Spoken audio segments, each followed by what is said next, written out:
A história do petróleo.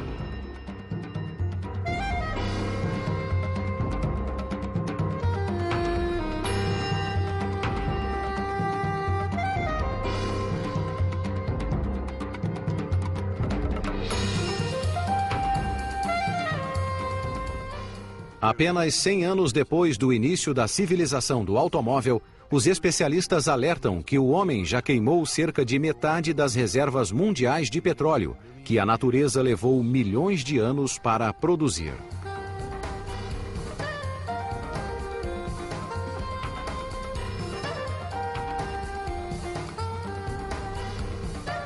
Terceira parte: o petróleo como arma. No início dos anos 70, os países da OPEP, Organização dos Países Exportadores de Petróleo, perceberam que o petróleo podia ser uma arma temível. A OPEP produzia cerca de 50% do total mundial. Isso colocava muita pressão sobre as grandes companhias que tinham dominado o mercado e sobre os países industrializados que dependiam da importação de petróleo. A pressão não vinha apenas dos países com ideologia revolucionária, como Argélia e Líbia, mas também dos países conservadores e dos aliados fiéis dos Estados Unidos, como Arábia Saudita e Irã. Seu objetivo era simples: melhorar a receita do petróleo, aumentando o preço do barril, que consideravam baixo demais. Os preços do petróleo continuaram a aumentar e a década seguinte foi tão favorável que acreditaram ser os novos mestres do grande jogo do ouro negro. Como é frequente na história, uma guerra deu origem a este episódio memorável. A Guerra do Quipur. Na tarde de 6 de outubro de 1973, Egito e Síria, apoiados pela Jordânia, atacaram Israel. A Quarta Guerra Árabe-Israelense havia começado. As tropas do Egito cruzaram o Canal de Suez e desembarcaram na margem esquerda. O ataque desferido no Yom Kippur, o Dia do Perdão, pegou os israelenses de surpresa e os fez recuar 15 quilômetros. A Guerra do Yom Kippur era local, mas provocou a maior agitação da história do petróleo. Tudo começou 3 anos antes, quando o nacionalismo árabe inflamou-se com a ocupação dos territórios palestinos por Israel depois da Guerra dos 6 Dias, em junho de 1967. O presidente Anwar el-Sadat, que sucedeu a Nasser, queria libertar os territórios ocupados. Sabia que a batalha seria travada nos campos militar e econômico e que o petróleo seria a arma. Obteve o apoio do rei Faisal da Arábia Saudita, inimigo ferrenho de Israel e líder da maior potência petrolífera na região. Em 1972, o rei Faisal, em visita ao presidente Nixon, alertou o governo americano para mudar sua política sobre a questão palestina, ou haveria retaliação econômica, isto é, com petróleo. O nacionalismo árabe era alimentado pela causa palestina e pelas exigências dos países da OPEP. Na mesma época, houve uma mudança profunda no sistema monetário internacional, que era dominado pelo dólar. Esse sistema fora criado depois da Segunda Guerra durante um encontro dos países aliados em Bretton Woods. Nessa época, os Estados Unidos estavam no auge do poder e possuíam 2/3 das reservas mundiais de ouro. O dólar tornou-se a moeda internacional e os americanos juraram resguardar a convertibilidade do dólar em ouro. Tudo mudou no início dos anos 60. O volume de dólares fora dos Estados Unidos excedeu o valor das reservas de ouro americanas que garantiam sua convertibilidade. Em 1971, a situação era cada vez mais crítica e o presidente Nixon quebrou a promessa de seu país. Abandonou a paridade dólar-ouro e deixou que o dólar se desvalorizasse. Os países da OPEP foram os primeiros a sofrer, pois o petróleo era comercializado em dólar. A insatisfação estava no ar e um pequeno incidente bastou para provocar a OPEP. The precipitating event to the rise of OPEC was certainly the October War in 1973, October of 73. It's a dangerous war for Israel. Israel appears for a moment to be on the verge of defeat. The United States in particular comes forward aggressively to supply Israel. In the heat of the war, the Arab nations reach for the one last weapon that they have to use, the so-called oil weapon, and they embargo shipments of oil to the nations supporting Israel, primarily the United States. 10 dias após o início da guerra, Israel se recuperava graças à ajuda americana. Então, a arma do petróleo foi usada.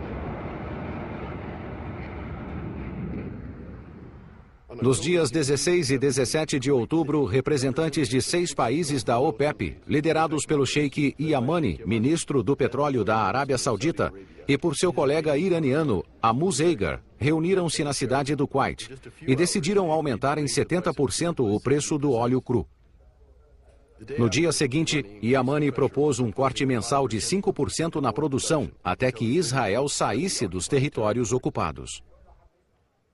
Depois de uma semana de conversas diplomáticas entre americanos e soviéticos, houve um acordo de cessar-fogo para impedir que a crise tomasse toda a região. O Conselho de Segurança das Nações Unidas assinou o acordo em 22 e 23 de outubro e decidiu enviar 7.000 soldados do Corpo de Paz para a região.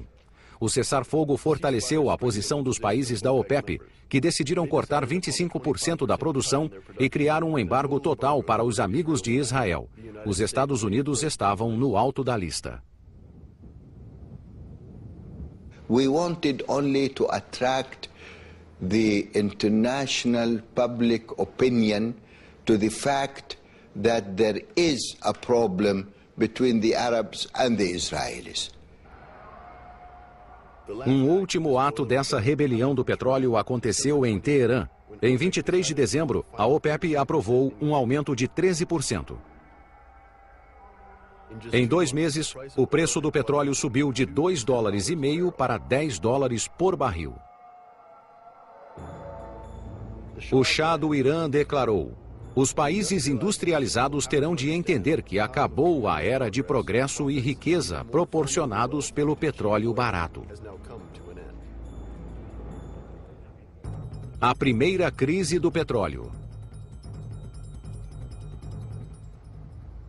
Em janeiro de 1974, logo depois das festas de Ano Novo, o preço do combustível disparou e o abastecimento falhou. Esse desastre sem precedentes ficou conhecido como a primeira crise do petróleo. Para o Ocidente, essa crise marcou o fim de 30 anos de riqueza e desperdício de petróleo barato, que parecia inesgotável. Quanta ilusão! A OPEP foi acusada de ser a única responsável por essa catástrofe global. Pela primeira vez foi considerada um cartel agressivo que podia abalar a economia dos países desenvolvidos. Ça fait l'effet d'un véritable électrochoc sur l'opinion publique et sur le gouvernement. Mais la question se pose quand même que les pays arabes imposent un embargo pendant une guerre, à l'occasion d'une guerre avec Israël, dans laquelle certains pays soutenaient Israël. Bon, à la limite, bon, on le comprend, surtout qu'en Arabie Saoudite, il y avait un roi, le roi Faisal, très nationaliste, et qui tenait quand même à avoir une politique un peu d'indépendance de son pays sur un sujet crucial pour tout arabe et tout musulman. Mais comment se fait-il que cette organisation des pays exportateurs de pétrole soit restée plus de 12 ans avec un siège avant à Genève, ensuite à Vienne, quelques réunions, on discute royauté, comptabilité, comment on calcule l'impôt. Tout d'un coup, prend son courage à deux mains, et voilà, on quadruple les prix du pétrole, et qu'ils font ce qu'ils veulent, les pays industrialisés. Mais comment se fait-il un groupe de pays du tiers-monde, c'est-à-dire politiquement faible, militairement faible, économiquement faible, qui imposent leur volonté aux puissants de ce monde, à des pays industrialisés, aux États-Unis, à l'Europe, au Japon. Qu'est-ce qu'il leur a pris? Évidemment, cette version des choses, l'OPEP devient un cartel, tout le monde l'appelle cartel, le pétrole. Mais qu'est-ce qui arrive? Cette version des choses, c'est du cinéma. Le cinéma pur et simple. Les choses ne sont pas comme ça, c'est comme ça. Jamais, jamais, au grand jamais, l'OPEP n'aurait quadruplé, n'aurait osé augmenter ça si les prix de ne serait-ce que les 10% n'ont pas quadruplé, s'il n'y avait pas quelque chose derrière. O aumento dos preços foi causado pela ameaça que pairava sobre os países industrializados, e em especial sobre os Estados Unidos, desde o final dos anos 60. Nessa época, o presidente Nixon fora alertado de que o país dependia cada vez mais do petróleo do Oriente Médio. O petróleo era tão barato que a médio prazo podia acabar com a indústria petrolífera americana, cada vez menos competitiva devido à diminuição das reservas nacionais. Como resolver o problema sem arruinar os magnatas americanos do petróleo? Je crois que derrière le premier choc pétrolier, au-delà de ce qu'on cite toujours, la guerre du Kippour, octobre 1973, il y a des raisons fondamentales pour lesquelles un changement était nécessaire et une hausse forte des prix était presque inévitable. On était sur un rythme de croissance des productions et des consommations mondiales de pétrole au cours des 30 années précédentes, entre 6 et 7% par an, donc presque un doublement tous les 10 ans. Et ça n'était pas tenable sur le long terme. Il y a d'ailleurs des gens qui avaient déjà lancé un cri d'alarme, c'était le Club de Rome. Alors ils avaient parlé du pétrole et d'autres choses, de la nourriture, de l'eau, d'un certain nombre de ressources minérales. Mais pour le pétrole, c'est évident que le rythme n'était pas soutenable et que pour casser ce rythme, quelque chose devait se produire, et ce quelque chose, ça a été l'envolée des prix. A súbita explosão dos preços provocou uma enorme mudança na indústria petrolífera e redefiniu o papel das grandes companhias. Caos nas grandes companhias.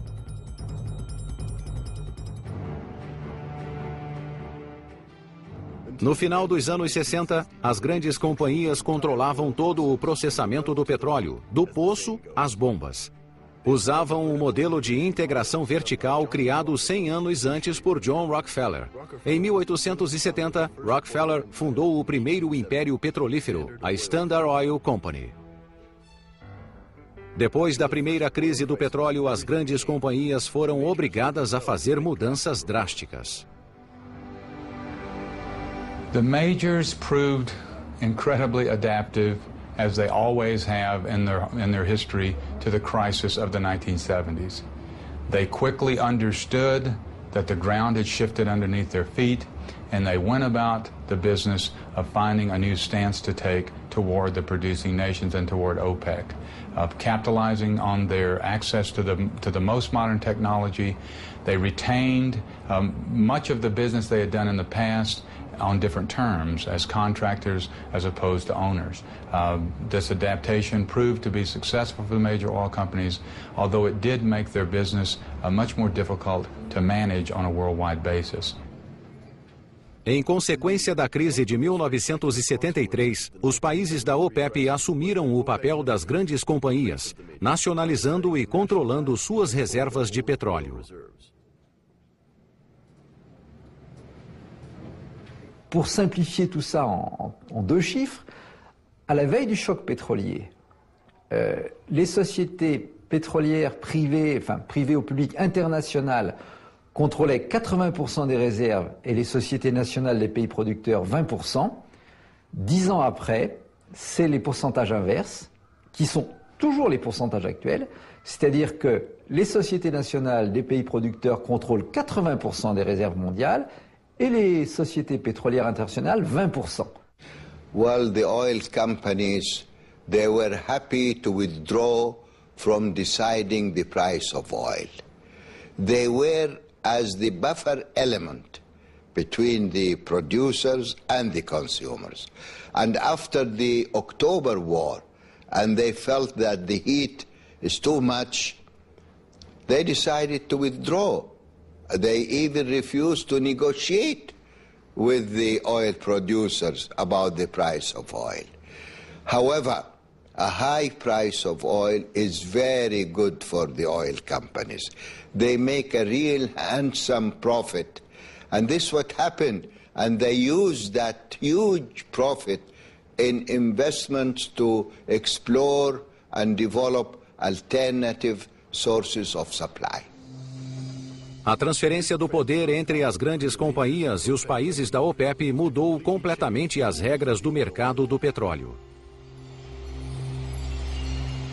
Tant que c'était les mêmes groupes qui géraient l'amont et l'essentiel de l'aval, avec un système de prix relativement stable, le commerce se faisait sur la base de contrats essentiellement moyen-long terme, avec des prix qui étaient les prix officiels des sociétés. C'était la base des contrats. À partir du moment où l'OPEC a pris le contrôle, première conséquence, les sociétés ne contrôlant plus l'ensemble de la chaîne vont se mettre à avoir une bien moins bonne visibilité de leurs sources d'approvisionnement et donc s'approvisionner à beaucoup plus court terme. As incertezas provocadas pelo desaparecimento do sistema oficial de preços causaram o surgimento de um mercado livre, no qual o petróleo era comercializado a curtíssimo prazo. Era chamado de mercado à vista e comandado pelos operadores. Caracterizava-se por flutuações de preço rápidas e significativas. Assim, o valor de uma única carga de petróleo, seus proprietários e seu destino podiam mudar várias vezes enquanto era transportada. O mundo ocidental diante da crise. O aumento dos gastos com petróleo nos países industrializados, em especial na Europa, provocou uma inesperada crise econômica e social, desemprego, falências, fechamento de empresas e estagnação. Uma nova palavra foi criada: estagflação. A população dos países ricos havia esquecido essa realidade desde os anos do pós-guerra. Esse não foi o único elemento negativo nesse alerta de emergência. Pela primeira vez, especialistas e pessoas comuns perceberam a ameaça do esgotamento de uma energia fóssil não renovável como o petróleo. Na Europa, aconteceram grandes campanhas de conscientização popular, incentivando as pessoas a economizar energia. Na França, houve a famosa campanha Chasse au gaspillage, caça ao desperdício, que usou técnicas de publicidade multimídia. En France, on n'a pas de pétrole, mais on a des idées. Quand vous restez en deuxième ou en troisième à haut régime, voici ce qui se passe. En passant tout de suite en quatrième ou en cinquième, vous allez aussi vite, en consommant moins et sans fatiguer votre moteur. Passez en quatrième ou en cinquième et économisez du carburant. Vous aussi, chassez le gaspillage. Ne jetez pas vos kilowattheures par les flingues. Oui, au lieu de faire votre lessive pour 3 fois rien, remplissez votre appareil. Vous ferez des économies.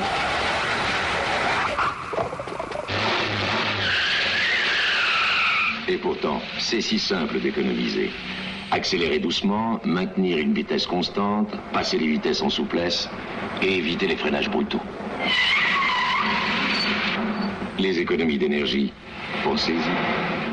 A explosão dos preços do petróleo também estimulou a pesquisa de técnicas mais eficientes na indústria petrolífera. The idea that price could be cut if more and better technology could be found to find and produce oil. Two of the results of this movement into greater investment in technology were 3D seismic and 4D seismic, new techniques using high-powered computers, which lets explorers literally see under the surface of the Earth and in a way that was never possible before, predict with much greater accuracy what they're going to find when they drill. The other is incredible advances in drilling technology, which allows companies to drill numerous holes from a single site, to drill essentially at a right angle deep into the Earth, things that were not seen to be possible 30, 40 years ago, things that became possible in the 1970s and 1980s. Ça a permis d'aller exploiter des pétroles plus chers. La mer du Nord n'aurait probablement pas pu être développée avec les anciens prix. On peut même dire que ça aurait été impossible. La même chose pour l'Alaska, donc ça a permis d'exploiter de nouvelles ressources. Ça a ouvert la porte à l'exploitation de ce qu'on appelait à l'époque les pétroles non conventionnels, les offshore profonds, les bruts ultra lourds. Et également, ça a permis de lancer des grands développements dans d'autres énergies, en particulier le nucléaire. Até os anos 60, as jazidas do Mar do Norte eram inviáveis financeiramente. Localizavam-se em águas profundas, com condições climáticas difíceis e tempestades frequentes, que dificultavam sua exploração. Em 1973, a explosão dos preços permitiu que as grandes companhias investissem muito dinheiro para superar o problema. A história de Frigg, uma grande jazida de gás entre a costa da Noruega e a Escócia, é um exemplo do que foi feito na época, em especial pelo grupo ELF. Os números demonstram a dificuldade de explorar essa jazida de gás e construir um arquipélago artificial de 5 plataformas semi-submersas, com 30 metros de altura. A construção custou o equivalente a 10 usinas nucleares. Foram 3 anos para construir uma verdadeira cidade com 450 mil toneladas de concreto e 50 mil toneladas de aço especial. O peso total é 7 vezes maior que o da Torre Eiffel. Graças ao progresso técnico e à tecnologia de perfuração profunda em alto mar, a produção do Mar do Norte quintuplicou entre 1974 e 1978. O aumento na produção levou os países da Europa, em especial Grã-Bretanha e Noruega, a depender menos da produção de petróleo da OPEP.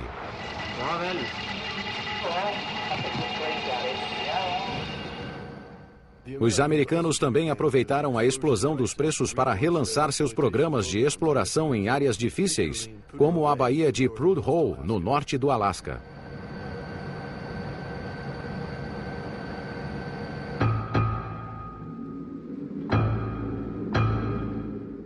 Começaram a prospectar essa região depois da Segunda Guerra para suprir a Marinha Americana. Apesar das descobertas promissoras, desistiram devido às duras condições do clima no Ártico. A prospecção recomeçou no início dos anos 70. Ainda era preciso resolver o problema do transporte de óleo cru através de uma região montanhosa com temperaturas extremas e terremotos frequentes.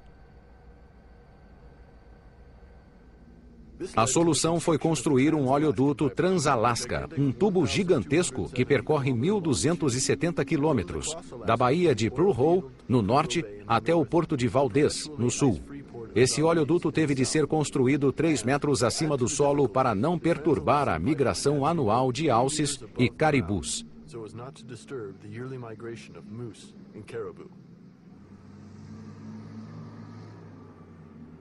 Valeu a pena. Nos últimos 30 anos, o norte do Alasca tem sido responsável por 25% da produção americana de petróleo.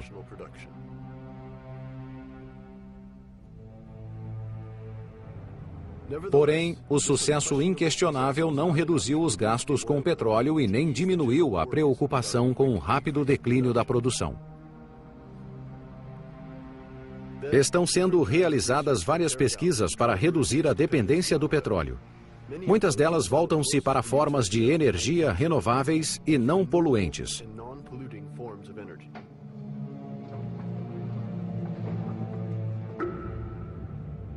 Os geradores eólicos surgiram no campo.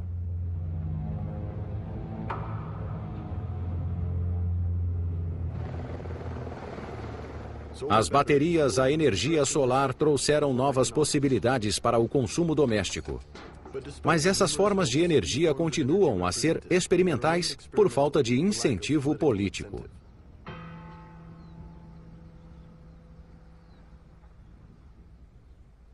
Foi diferente no caso da energia nuclear, que ocupou o primeiro plano no esforço de diversificação energética.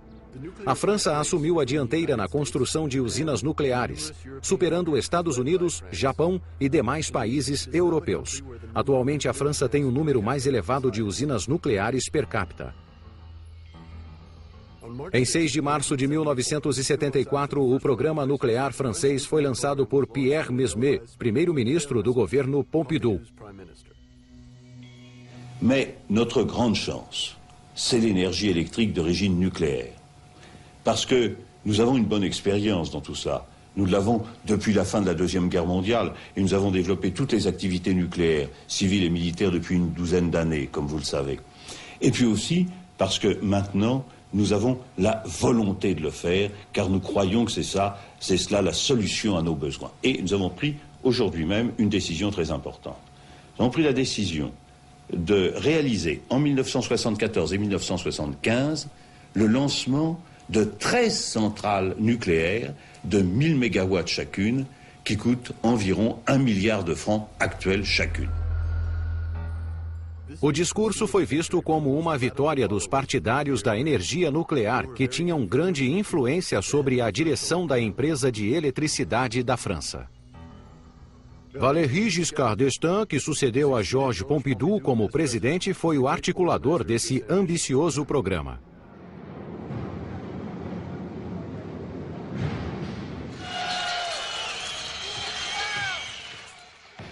Desde o princípio do programa, muitos franceses demonstraram seu descontentamento. As usinas nucleares foram construídas sem consulta à população e muitos temiam o perigo que representavam. A situação piorou ainda mais com a ação dos ativistas contrários à energia nuclear.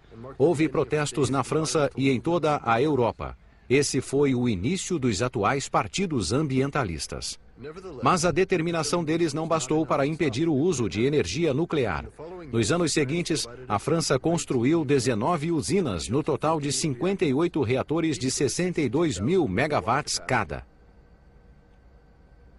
Sem levar em conta os problemas de lixo nuclear, nem os grandes erros industriais e financeiros, o programa representou um grande avanço tecnológico e permitiu que a França produzisse 70% de sua eletricidade.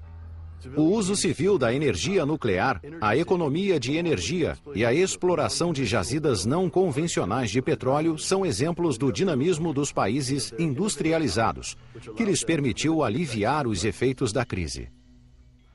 5 anos depois, a crise expandiu-se repentinamente. A segunda crise do petróleo não foi desencadeada por uma guerra, mas por uma revolução que abalou o Irã nos anos 70 e 80. A segunda crise do petróleo. Como no tempo de Mossadegh, o trágico herói da nacionalização da Anglo-Iranian Oil Company, a Revolução Islâmica contra o Shah do Irã, em outubro de 1978, começou com uma greve de petroleiros. Em poucos dias, a greve paralisou a refinaria de Abadan, uma das maiores do mundo, atingiu todo o setor petrolífero e inflamou o país.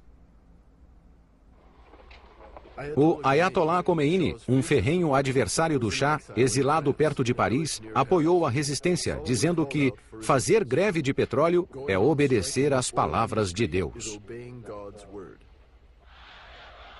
Sua mensagem foi ouvida e nenhuma gota de petróleo foi extraída no país, que produzia 6 milhões de barris por dia.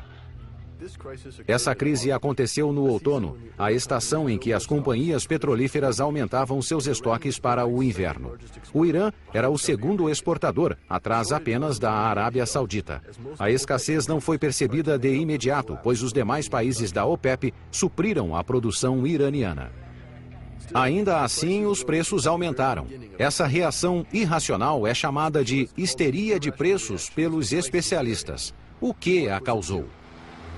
It's not just an economic phenomenon, it's also a psychological one.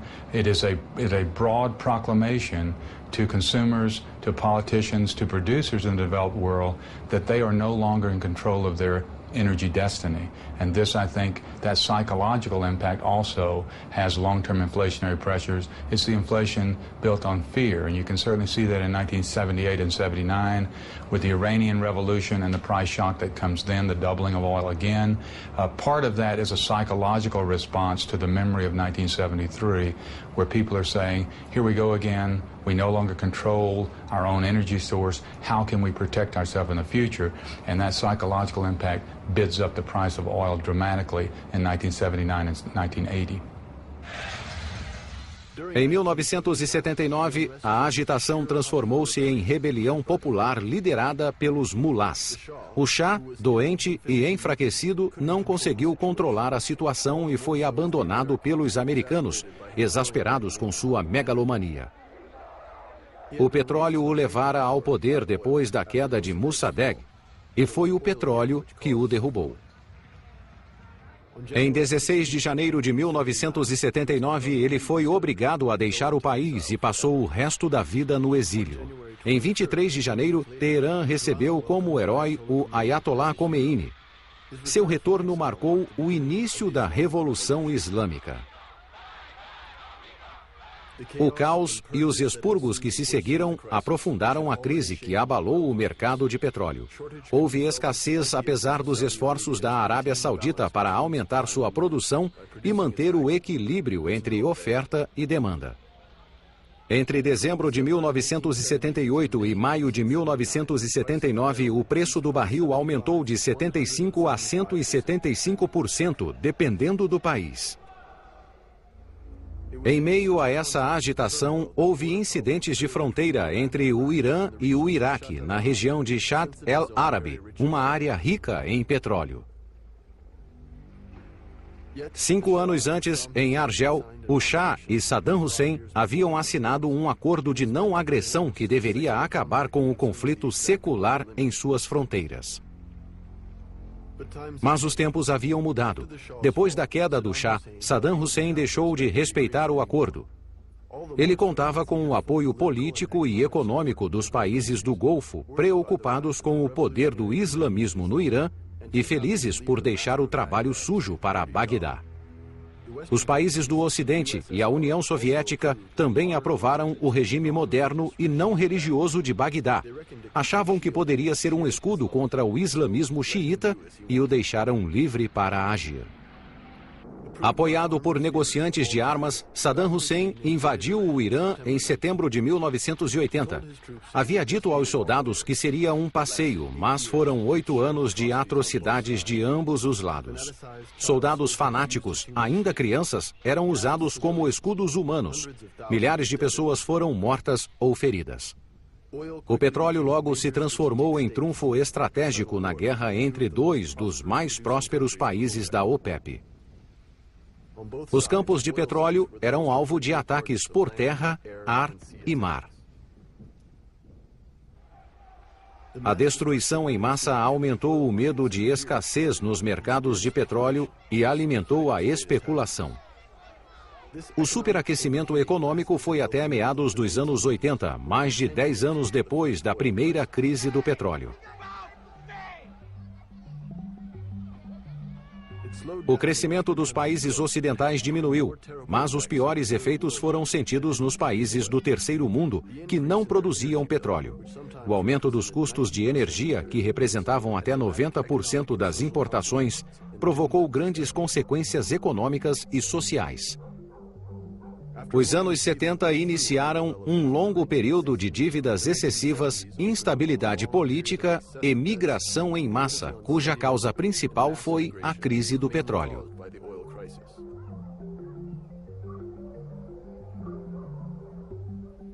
Para os países da OPEP, a explosão dos preços teve efeitos completamente opostos. Uma chuva de petrodólares, palavra criada depois da primeira crise, inundou sua economia. Uma chuva de petrodólares. The issue of petrodollars is an interesting one because the time that became a very prominent term was in the 70s when the price of oil suddenly went up tenfold. And for a brief period of time, most of the OPEC countries were literally rolling in money. The numbers in Saudi Arabia, for instance, of what their per capita income was like when the 70s started and what the per capita income was like by the time oil prices peaked in the early 80s is just astonishing. Nesse período, o superávit comercial dos países da OPEP chegou a 700 bilhões de dólares. Como usaram tanto dinheiro? La question des effets d'un enrichissement brutal des pays producteurs est une question controversée et qui est assez difficile parce que souvent on entend des choses très extrêmes en disant cet argent a été complètement gâché dans les pays producteurs, ils n'en ont rien fait, ils ont fait des palais, ils ont acheté des armes aux pays occidentaux. Je crois que les choses sont quand même plus compliquées. D'abord, quand on visite ces pays, on voit qu'ils se sont considérablement transformés. Et pour beaucoup d'entre eux, il y a un développement, les villes n'ont rien à voir avec ce qu'elles étaient il y a 40 ans.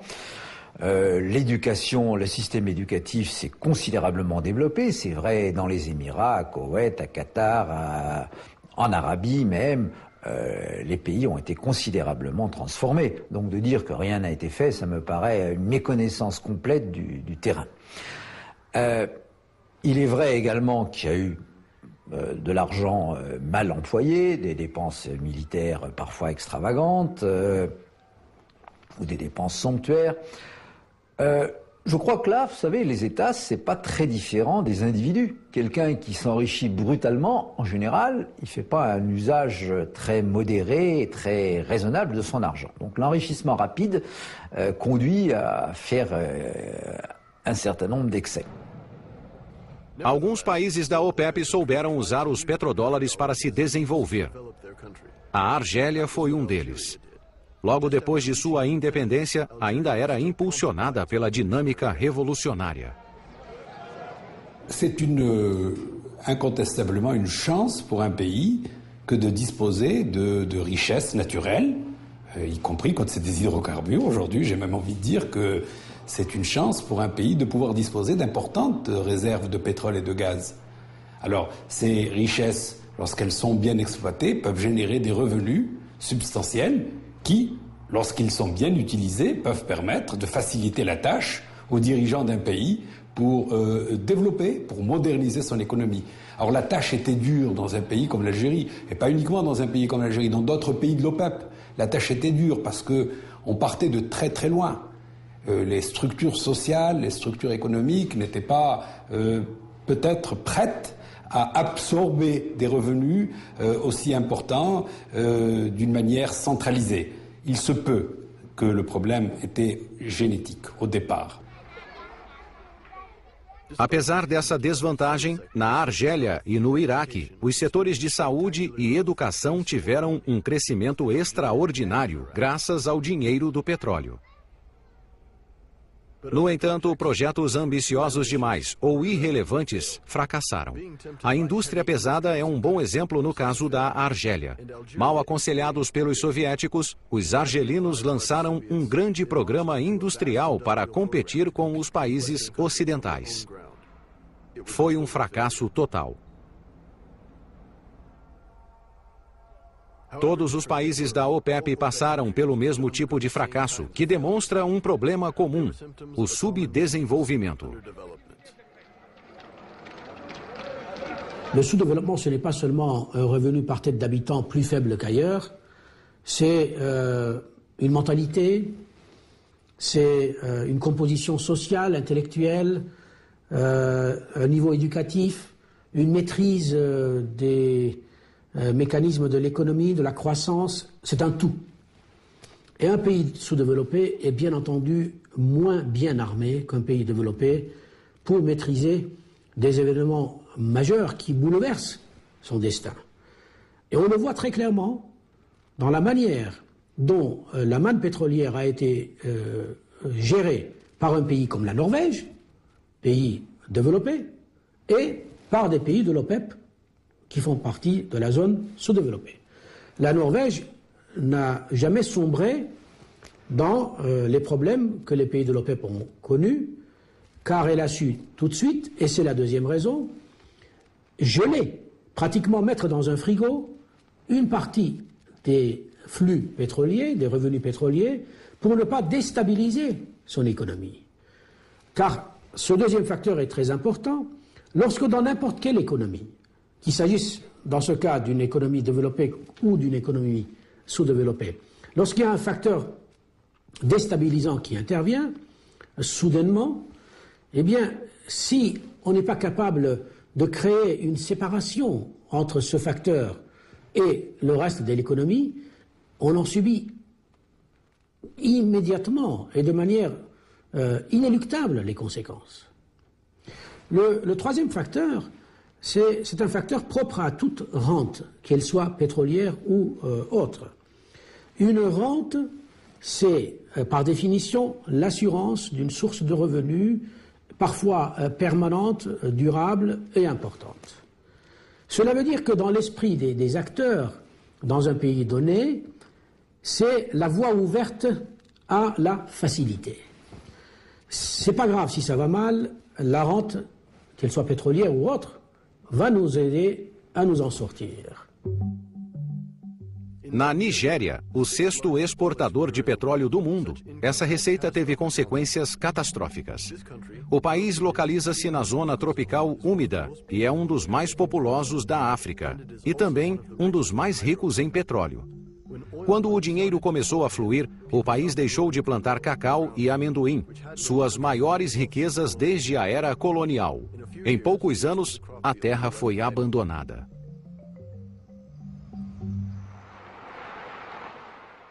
A Venezuela passou pela mesma tragédia, com o declínio da produção de café. As consequências foram as mesmas. Êxodo em massa do campo para as cidades, que se transformaram em barris de pólvora.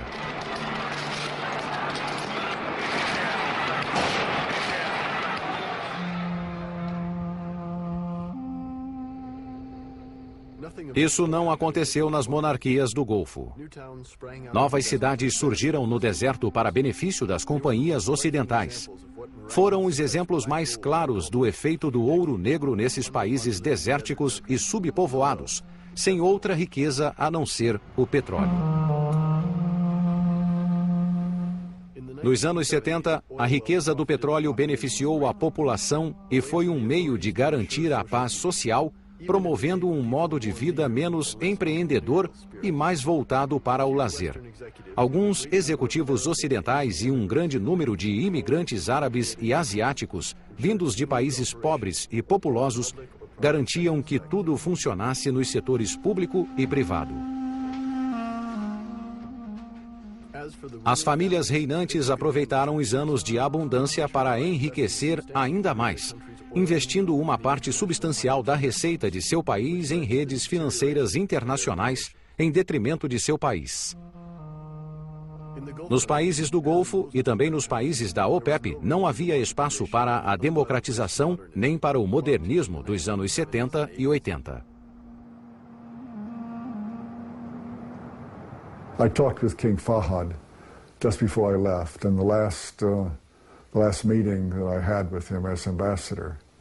And I talked basically about the use of their wealth. And I said, look, you didn't put the oil under your ground. God did.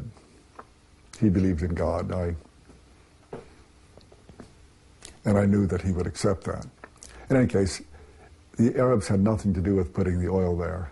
And you didn't exploit it either. The Americans exploited it. And you have been given extraordinary wealth.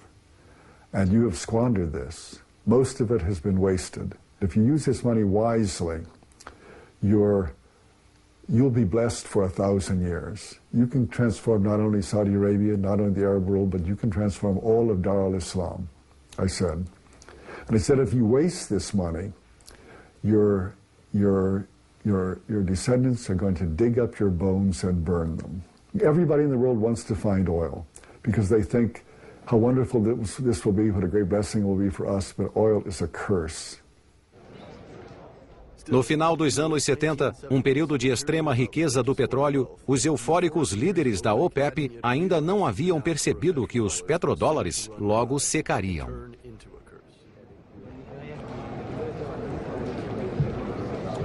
Il est vrai que les gens, à l'époque, ne pensaient pas qu'il y aurait un contre-choc. Tout le monde leur disait « mais ça va continuer à monter ».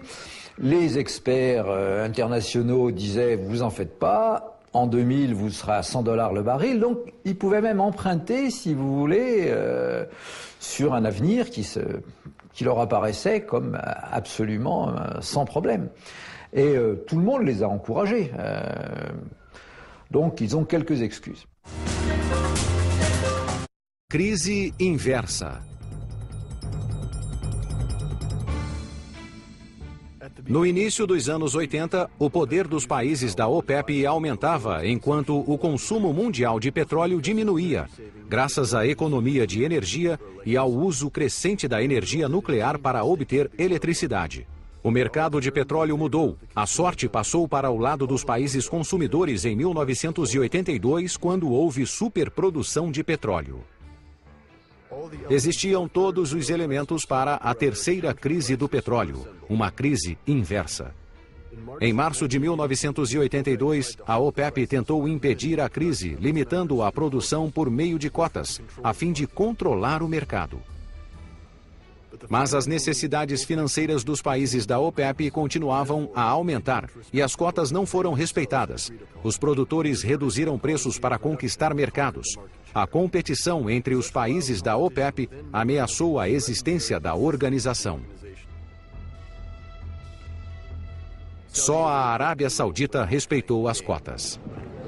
L'Arabie Saoudite, qui a la plus grosse capacité dans les pays de l'OPEC, essaye de faire régner l'ordre en respectant, elle, ses quotas, mais malgré tout, elle n'arrive pas à faire régner l'ordre dans le cartel, et chacun triche plus ou moins.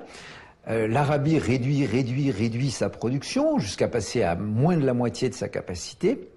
Et puis un jour, pendant cette période, les prix s'effritent entre 83 et 86, ou fin 85, et l'Arabie un jour décide qu'elle va reprendre sa part de marché, réaugmenter sa production en faisant des contrats incitatifs pour les sociétés pétrolières internationales à prendre du brut saoudien. C'est les contrats dits netback, on ne rentrera pas dans la cuisine de comment ça fonctionnait, mais ça permettait aux sociétés d'être sûres de gagner de l'argent sur le pétrole saoudien. Et donc à partir de là, il y a surproduction et écroulement des prix. C'est le contre-choc de 86. De 1985 a 1986, o preço do petróleo cru caiu de 28 para 14 dólares e chegou a ser cotado a 10 dólares.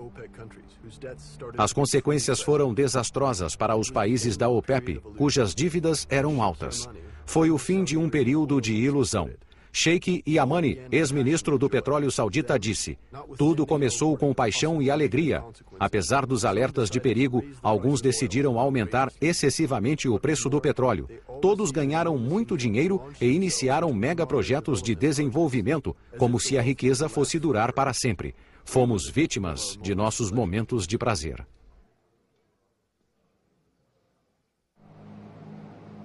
Em meio à crise, a OPEP percebeu que o afastamento das grandes companhias no início dos anos 70 não fora benéfico. No final dos anos 80, os países da OPEP abriram-se para as companhias estrangeiras a fim de gerir melhor seus recursos petrolíferos. Donc on voit qu'au fond, tout le monde, à des degrés divers, est en train de rappeler les sociétés pétrolières internationales. Et je crois que ça, c'est une des très très grandes leçons. C'est un contre-choc, je dirais, au niveau de la structure de l'industrie. Que chacun se rend compte qu'au fond, les sociétés jouent un rôle utile. Ce ne sont pas des parasites, ce qui a été souvent la façon dont elles ont été décrites à l'époque des nationalisations. Bien évidemment, elles sont là pour faire du profit et de prélever des bénéfices, mais elles apportent des capitaux, et dans certains pays c'est nécessaire, Deux, une technicité, un savoir-faire, une organisation. C'est pas tellement la technologie, j'aime pas beaucoup ce terme, c'est beaucoup plus une capacité d'organisation et d'exécution méthodique des choses que les sociétés nationales maîtrisent moins bien. No final de 1986, a crise acabou, deixando os países da OPEP mais fracos e mais pobres. Perderam o antigo poder e, pior ainda, perderam a receita do petróleo que agora favorecia os países consumidores. Mas em 1990, esse frágil equilíbrio foi mais uma vez ameaçado por uma guerra. A Primeira Guerra do Golfo. Em agosto de 1990, 2 anos depois da interminável guerra Irã-Iraque, que quase arruinou os dois países, Saddam Hussein, convencido da própria impunidade, ousou violar um tabu e invadiu o Kuwait, seu vizinho árabe, uma monarquia que também fazia parte da OPEP. Com o pretexto de que o Kuwait havia sido uma província do Império Otomano, Saddam Hussein desejava se apoderar da riqueza petrolífera e abrir uma passagem para o mar, para facilitar o transporte de petróleo. Depois de uma conquista fácil, Saddam Hussein controlava mais de 1/5 do petróleo produzido no mundo. Sua vitória durou pouco. As Nações Unidas condenaram a invasão e autorizaram uma intervenção militar. Uma coalizão de 30 países foi formada sob a liderança dos Estados Unidos, a única superpotência do planeta depois do fim do bloco comunista.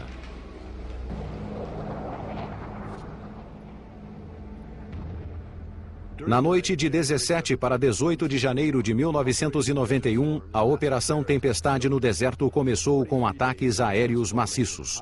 O bombardeio intenso e os ataques aéreos de alta precisão destruíram a infraestrutura do Iraque e arrasaram as tropas de ocupação no Kuwait. Em fevereiro de 1991, as tropas de terra aliadas só precisaram de 100 horas para expulsar os invasores. Saddam Hussein ordenou que as tropas derrotadas sabotassem os 750 poços de petróleo do Kuwait. Foi um triste fim para a Operação Tempestade no deserto. O último conflito petrolífero do século XX podia ter provocado uma grande crise, mas isso não aconteceu. O sistema internacional estava muito mais forte. Nos anos seguintes, a produção supriu um consumo de petróleo cada vez maior. Oculta na calma aparente, uma ameaça global está à espreita. As reservas de petróleo irão se esgotar. As tensões e crises que marcaram a história do petróleo por mais de um século vão se agravar. Como vamos lidar com isso? Esse é um dos maiores desafios para o século XXI.